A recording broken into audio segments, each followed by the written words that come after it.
Hello, welcome back. Today's video is going to be my ultimate makeup favorites of 2019. I am very excited. I love watching all of the end of year videos on YouTube. They are definitely some of my favorites to watch. If you are interested in my last year's favorites video, I will link that. And then a few weeks ago, I also recapped my 2018 favorites. So I will link those in the description box.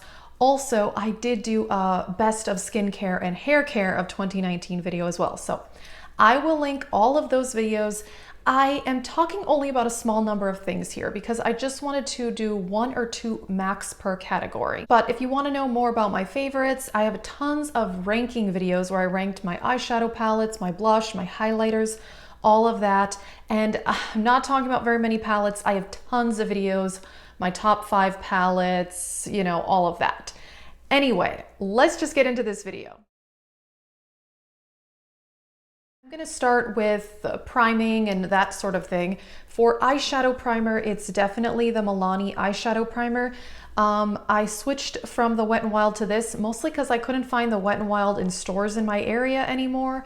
This is really good. I have very oily eyelids, therefore concealer and a lot of eyeshadow primers do crease on me, but this does not. Face primer, this really caught me by surprise. This is the CoverGirl trublend Base Business Pore Minimizing Primer, and I love it. I have a lot of lines on my forehead and large pores, therefore this really helps for that, but it's not too drying. A lot of pore filling primers can be drying, and this has a moisturizing quality to it, but it is one of those smoothing silicone primers, which I love. As far as mascara, for a lot of the year, I was using CoverGirl, and I do love their mascaras. I just have not been able to find one that gives that much volume. Therefore, I did go back to my Loreal voluminous mascara.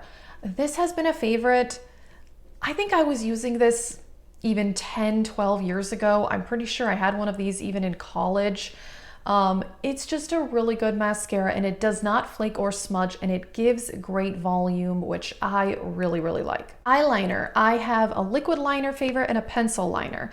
This has been a favorite for a long time, I think 5 or 6 years, the Maybelline Line Stiletto. I've mentioned this a lot on my channel.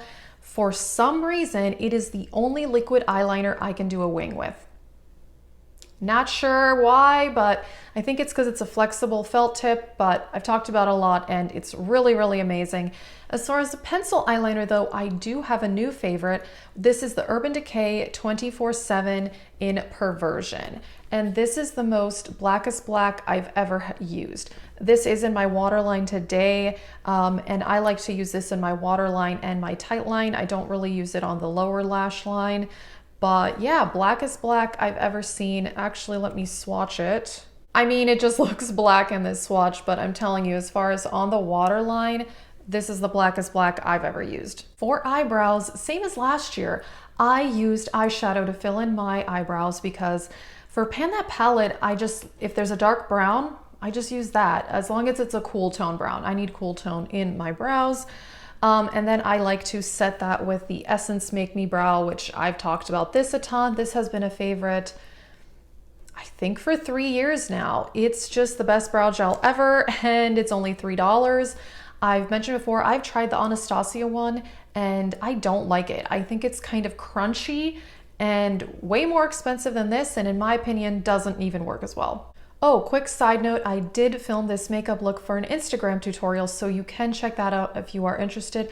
I'm wearing some of the products mentioned, but not a whole lot. I'm hoping to maybe do a full face of these products. If I have time, I will do that, but if I run out of time, I may not be able to. Anyway, though, let's talk foundation and concealer. And this is something I repurchased this year. This is the Catrice HD Liquid Coverage. This may be my favorite foundation I've ever used in my life. And it's drugstore and it's $12. I had a bottle of this a couple of years ago when I bought it at Ulta, but at that time they only had 4 shades. They have recently expanded to about 20 shades, which is still not great, but it's definitely a lot better than 4. Therefore, I have been able to find a better match. And my color is light beige, and I have light skin with yellow undertones. A lot of drugstore foundations don't have a lot of yellow undertones in the lighter shades, I've noticed. This is mattifying, very long lasting, This may be the closest thing I've ever found to Estee Lauder Double Wear, which definitely was my all-time favorite, but it's expensive and I'm kind of annoyed that they raise the price on it every year. Therefore, for $12, this is really nice. Matte, not too matte. I have combination skin, therefore this really works for me. I think if you have oily skin, you would like this. Even if you have dry skin, I don't think it's too mattifying that you wouldn't be able to use it, but it is a matte look if you're not into that. Concealer favorite. This is a new product for me this year, and actually I think this came out this year. Not many of these products came out this year, by the way. I didn't buy that much new makeup. I did buy makeup, obviously, but because of my low buy, I was very cautious with what I purchased, especially as far as new releases. However, this is a new release and it's so good. It's the CoverGirl True Blend Undercover Concealer. My shade is Classic Ivory. I am wearing this today on my under eyes. It is so creamy. It's full coverage. I used to absolutely love Shape Tape, and I still do. This is a bit less coverage than that, but it's still quite nice. Yeah, and this is only $8 or $9. Therefore, why pay more if you don't have to? This is fantastic. Okay, let's talk face powders, and then we're gonna get into more colored products. My favorite face setting powder, oddly enough, is this. It's the Wetnwild. It says bronzer in Reserve Your Cabana. This has been a very popular YouTube item for a long time. It has a slight sheen to it, but it doesn't show up on the face, and I like the way it sets my makeup. I know this sounds really strange, but yeah, this is my favorite. Maybe a slight sheen, but not really. I know a lot of people use this as a subtle highlighter. I've tried that and I don't really like it, but yeah, this is my favorite face setting powder. Very random, but I love it. Under eye powder, I've talked about this a lot. This is the Lancome Absolu and Absolute Pearl. Now, I also love the Bare Minerals Mineral Veil, but I've been trying to finish this for quite a while. I've had it for a year and a half and I'm still not done. Although, you know, under eye powder, I don't put as much on.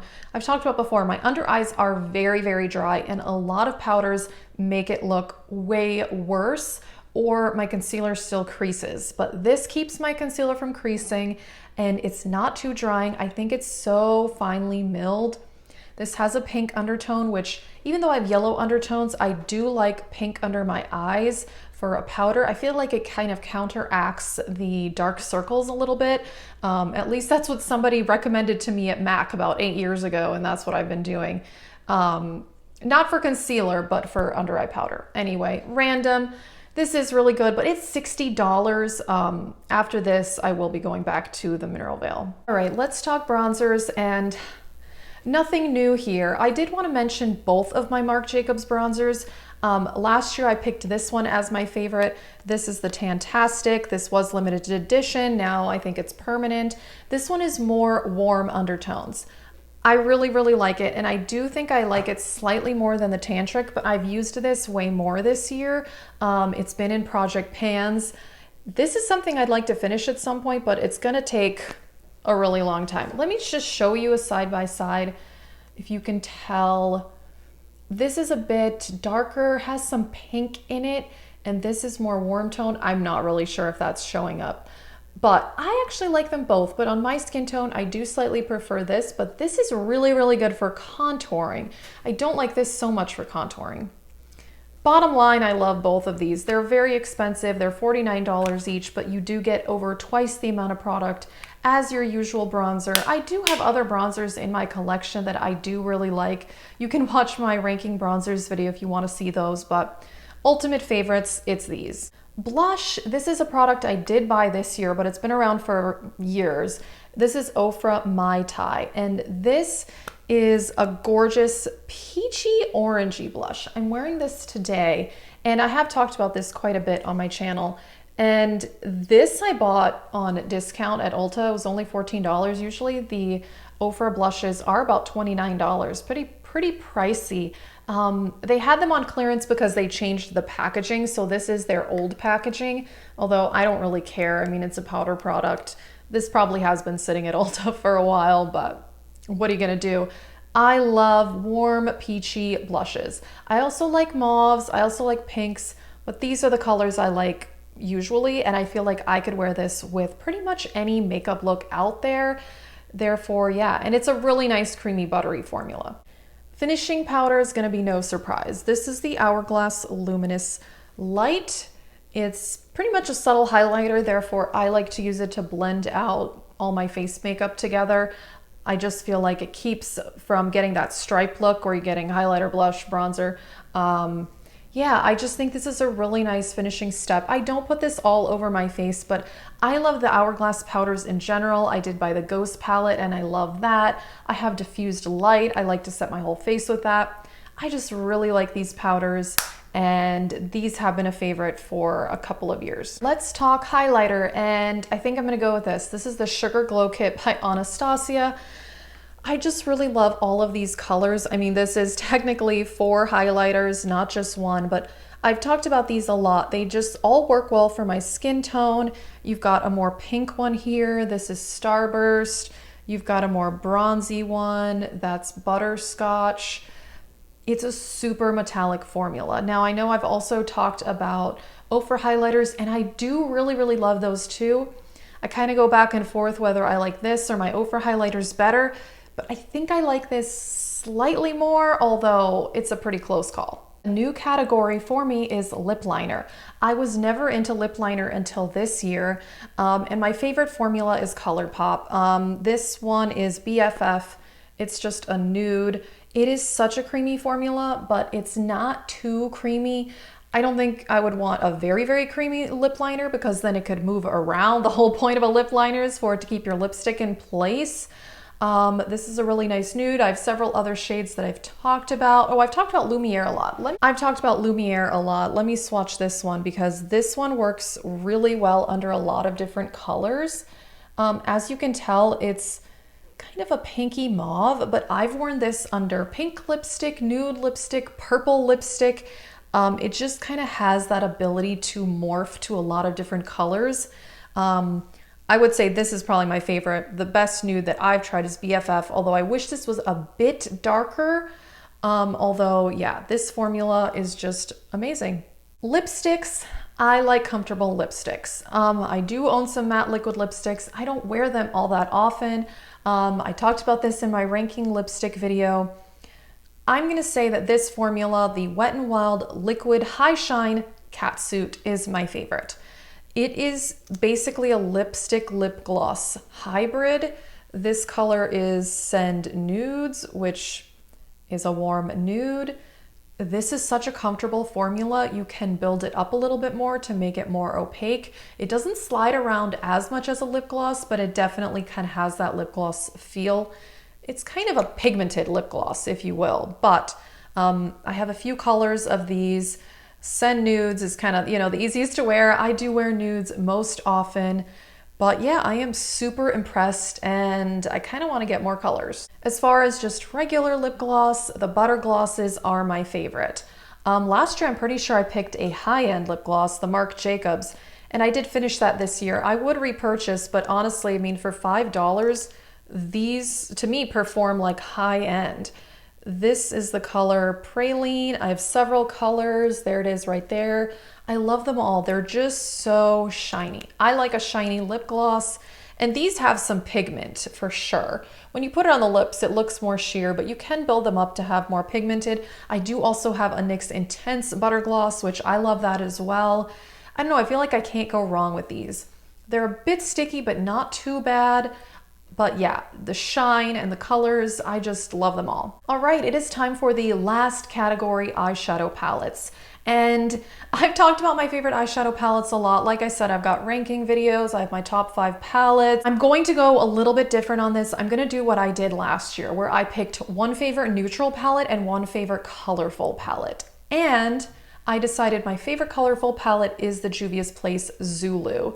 I was wearing this in some recent videos, and I got a lot of comments saying that you guys really liked the look, so thank you. That was in my, I think my most recent Pan That palette and a Shop My Stash. I did a look with the teal, this reddish pink, and the purple. This is just such a high quality palette. The metallics are super metallic, which I like. The mattes blend so easily, which can be different for colorful shades. It's harder to work with colorful eyeshadows. You kind of have to use different techniques than with neutrals. You can't blend them as much, I've noticed, because then they start to get muddy. So I've noticed less blending is actually better for very bright shadows. Yeah, I just think the colors are gorgeous and the quality is far superior to a lot of other colorful eyeshadows I have tried. I love Juvia's Place formula overall. I've talked about it a lot. And last up, neutral eyeshadow palette favorite. I'm going with SUltry. I used this palette so much this year. It was in several project pans and I have 3 pans on it. This is just an amazing palette.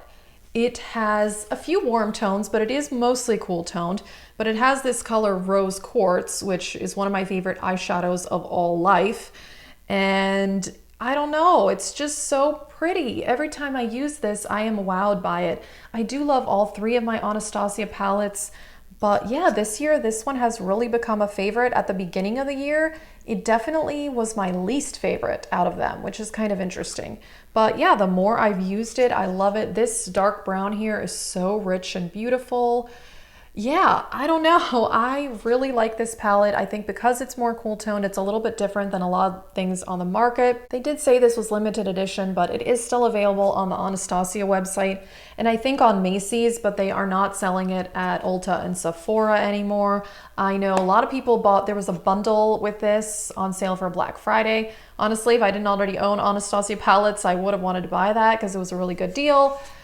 Anyway, I am naming this my favorite neutral palette of the year. Alrighty, that is it for this video. These are my ultimate favorites of this year, but honestly, I love a whole lot of other things, so you can check out some of those other videos if you are interested. That is it, and thank you for watching.